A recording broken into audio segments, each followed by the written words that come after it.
The proclamation of the Holy Gospel according to John. When Judas had left them, Jesus said, "Now is the Son of Man glorified, and God is glorified in him.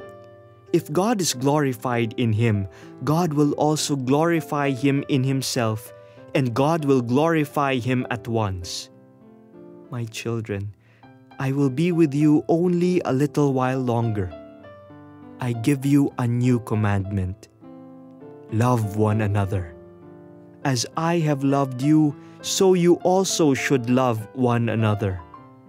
This is how all will know that you are my disciples, if you have love for one another." The Gospel of the Lord. Our Gospel passage for this Sunday comes from St. John. We have been reflecting on glorifying God.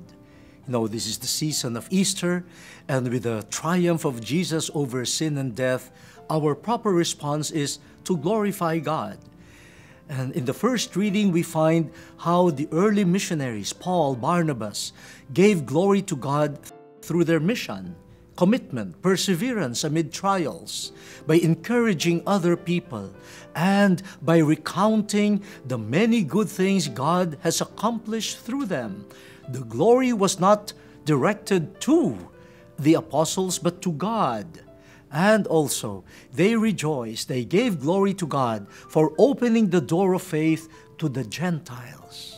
The universality of God's love was a cause for the apostles' growing conviction that God's will for salvation was really for all. In the second reading, we find this vision of St. John in the book of Revelation about the new Jerusalem created by God, a new people, a new city, rooted in God's covenant relationship with His people. And this community is supposed to be the image of the presence of God, the dwelling place of God in history.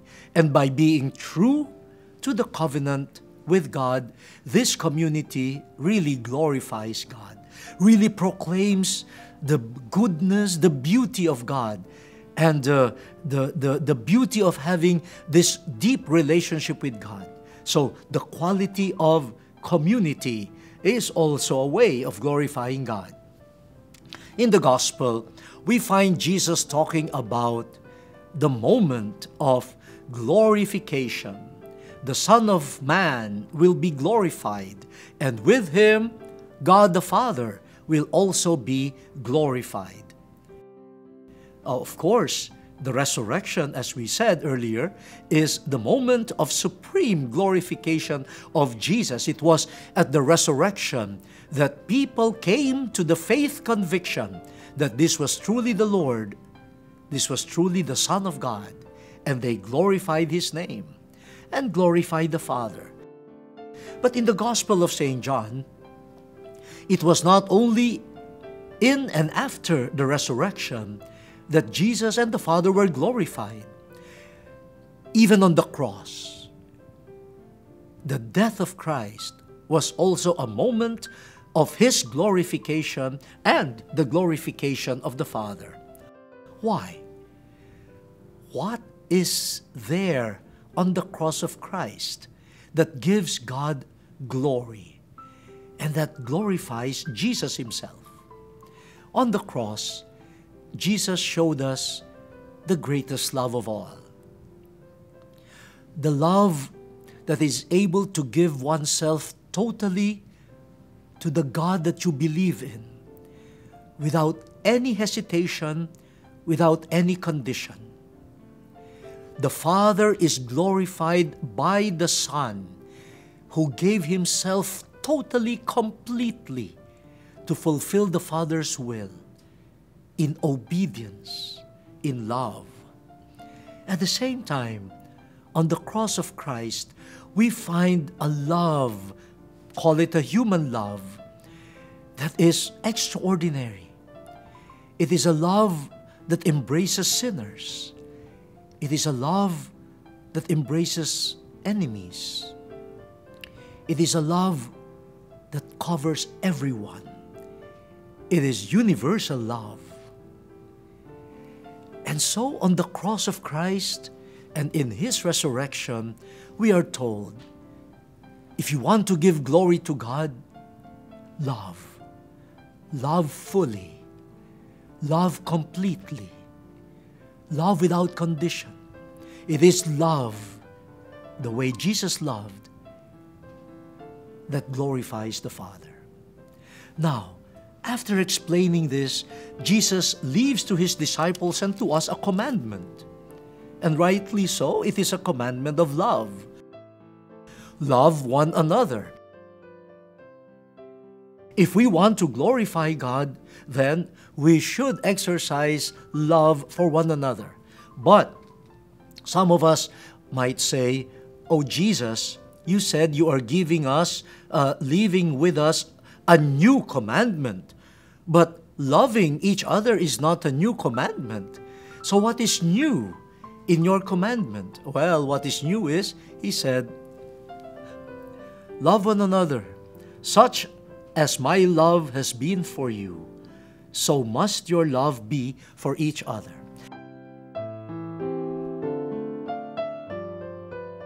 That's where the newness enters. We are not being told to love one another, period.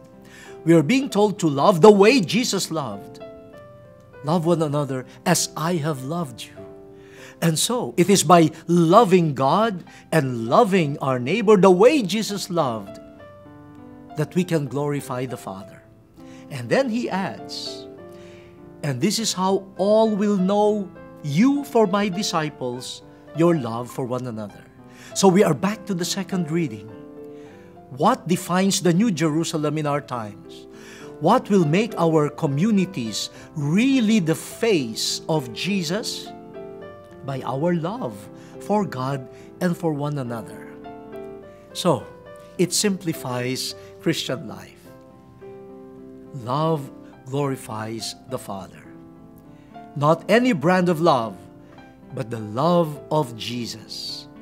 And we see in the first reading how this love of Jesus impelled Paul, Barnabas to be the loving missioners to other people and to the Gentiles that Jesus really wanted them to become.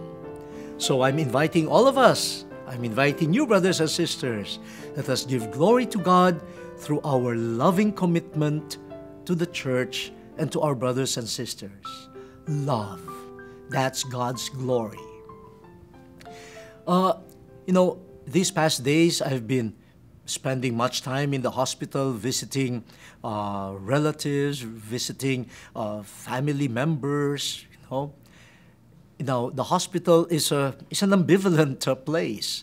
You see people rejoicing, with the birth of new babies and the beginnings of life. You also see people rejoicing, going home after being cured. But it's also the place where you see people grappling with the reality that, life is fragile, But whether it is good news or not so good news, what makes the hospital setting special is it generates a lot of love. You see a lot of love among family members, among friends. And I was so impressed to see love among the health workers, doctors, nurses, even those who are cleaning the rooms. They're not at all related to all the patients, but they will try their best to show you love. In fact, there was one nurse who came to me and said, "Cardinal, one of the patients on this floor is close to death, but his family is very close to one another. They come here every day to pray together, to encourage their father, their grandfather. They give to him the most precious gift, a loving presence."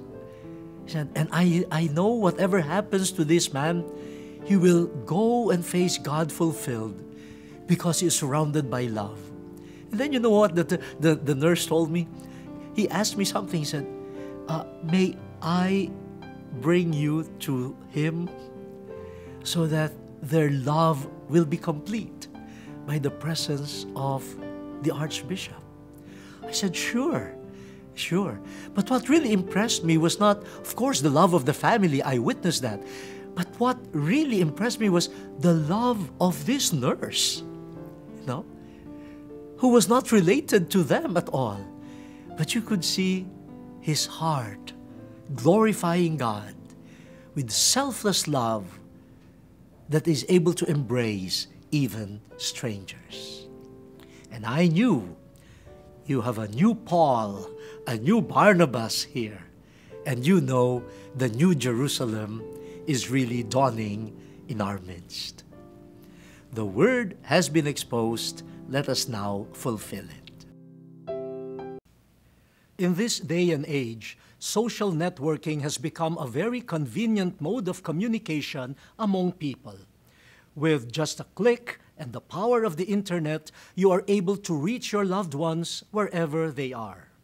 On the other hand, it is saddening and alarming to know that there are some people who take advantage of the reach and availability of social networking sites, spreading scandals and false information about a certain entity or personality, engaging in fraud and scams, and at times pretending to be someone else. Recently, I have been getting reports that there are fan pages and personal accounts under my name and are circulating over Facebook.